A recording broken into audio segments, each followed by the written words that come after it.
Ngayong araw na ito ay tuturuan ko kayo kung paano pa natin mapapasarap ang ating Napa Cabbage. Nakabili ako nito sa isang Korean store na may haba na 12 inches at tinanggal ko yung bottom nito. Pinaghiwalay ko muna yung malalaki. Yung medium at small size naman ay pinagsama ko na lang muna. Sa recipe na ito ay gagamitin lang natin yung malalaking leaves kasi mas madali itong irolyo.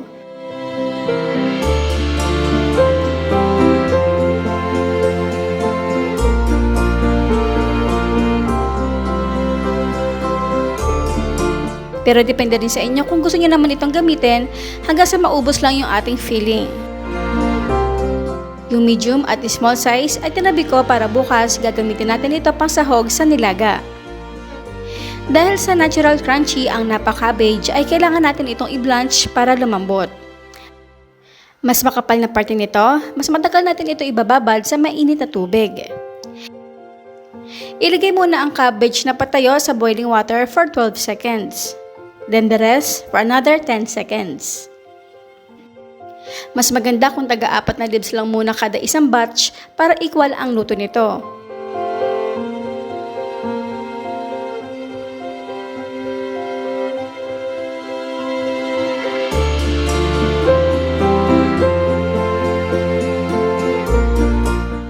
Ilagay sa malinis na towel para ma-absorb ang tubig.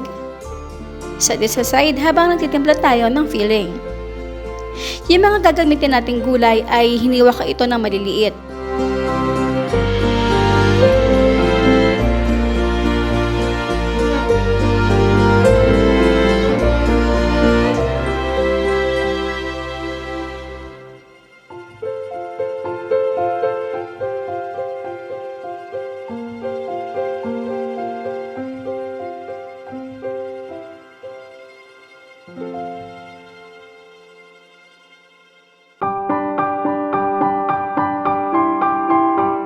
Sa bowl pagsamahin ang mga ingredients.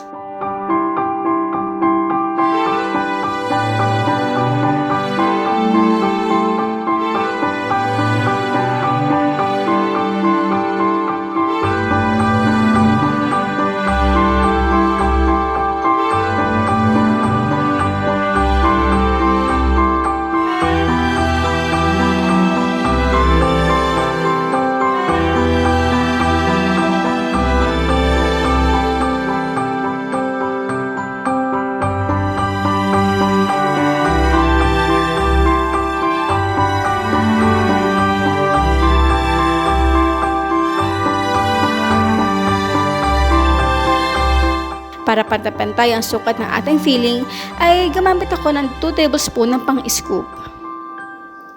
First, i-roll natin ang 2 beses, then kapag nagkaroon ng ito ng space sa left and right, tsaka natin ito tiklopin paloob.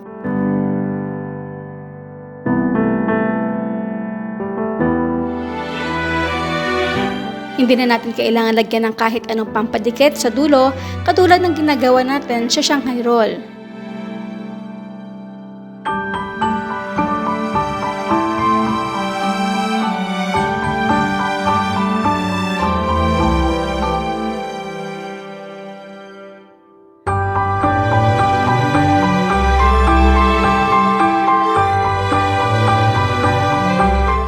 Nakagawa ako dito ng 14 pieces sa malalaking leaves. Katulad sa sinabi ko kanina, pwede naman din gamitin yung mga iba pang medium size na leaves para lang maubos yung ating filling. Pero ako, para iba-iba naman yung menu sa bahay, ay ginawa ko itong siomai. Sa isang bowl or per batch, naglagay ako dito ng 7 pirasong Napa Cabbage roll.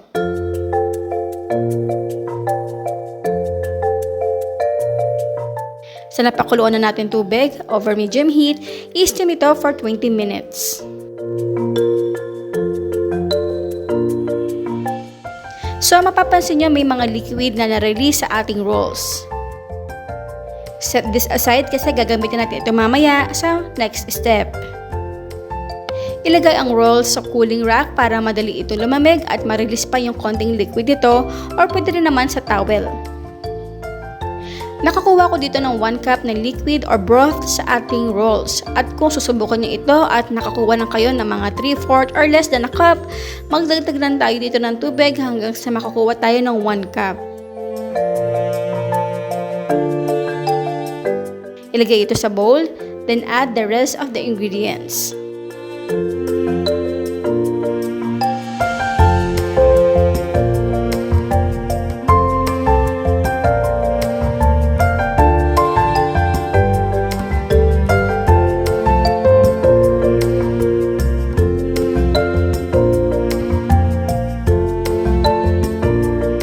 Sa pampalapot naman ng sauce ay pinaghalo ko lang yung tubig at cornstarch.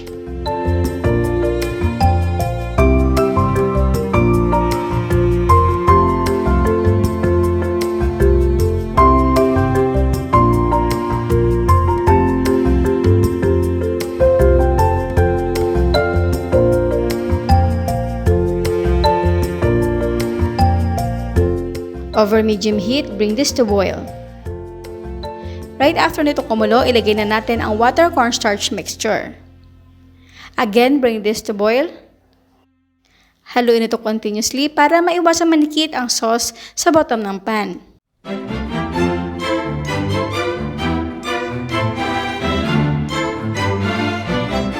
Ito yung consistency na ating sauce na hindi siya malapot, hindi rin siya runny kasi mamaya kapag ito ay lumamig ay magiging medium thick ang ating sauce.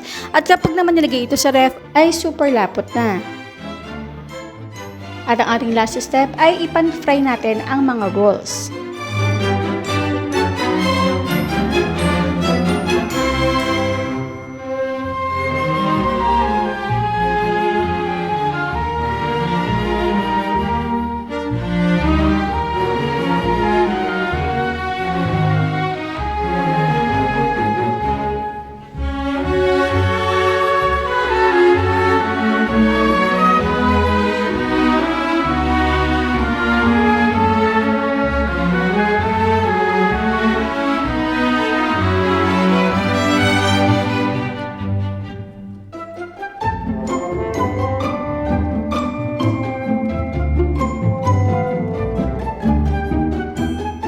And now it's done!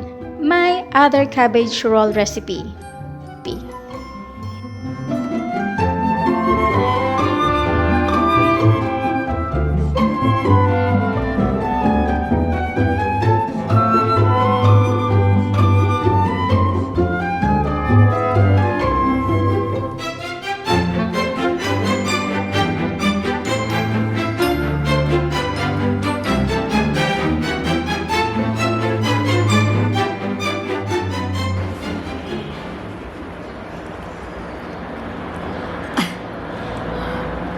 Ay, naku.